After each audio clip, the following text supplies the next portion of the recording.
It's hard to believe that McLaren is yet to win a Constructors' World Championship in Formula 1 since 1998, and after finishing runner-up in 2010 and 2011, Gary Paffett is absolutely sure that they can go one better in 2012. I spoke to the reserve driver on Tuesday for a full interview, which is already online at gpupdate.net, so be sure to have a look there and catch up with all the latest. But after that, he had time for a few of your tweets, and I read them out to him. So Gary, thanks again for joining us on behalf of myself and your many fans out there on Twitter. We're going to start with a tweet here from Karen H16, who says, it's incredibly hard to get into F1 nowadays. Does Gary still hope to get a drive at some point, because he deserves to? Yes, I do. I do feel I deserve to, and I will keep trying until I'm too old not to do it anymore.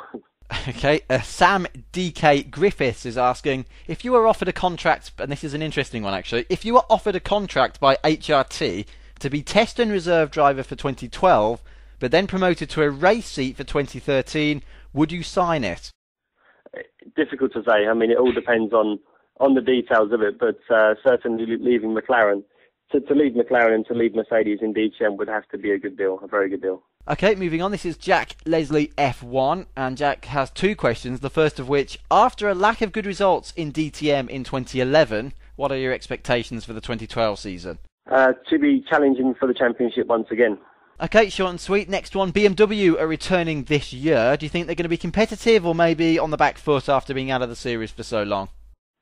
They could be either. I think that we will be the team to beat, and that's what I hope is going to happen. I think they'll be competitive, but I don't think they'll be dominating from the word go. Okay, Marshall F1 asks, how does it feel to be the oldest among those drivers in the November Young Driver Test?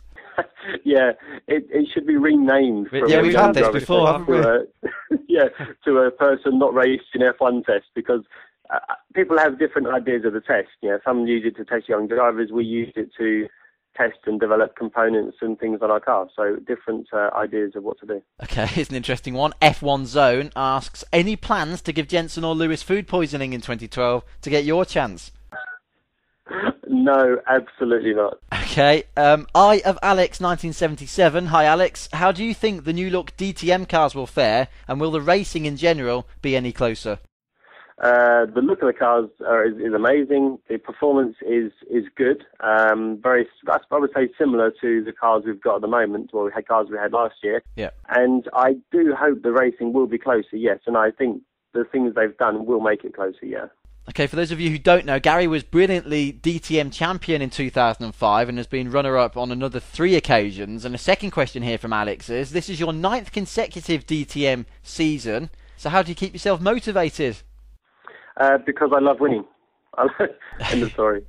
Okay, right. One more here from, and I hope I'm pronouncing this correctly, it's Tyra Capetta, Tyra_Capetta. If you could, please describe a day's work in the McLaren simulator.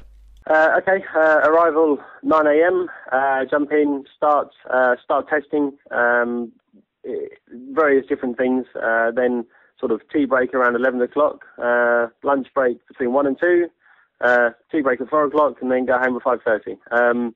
Could be anything from developing a simulator to components to trying a new track, and we will complete normally between 120 and 150 laps per day. Okay, fantastic. Well, thanks very much, Gary. Best of luck for the 2012 DTM campaign, and McLaren looking pretty good as well. Hopefully, yes.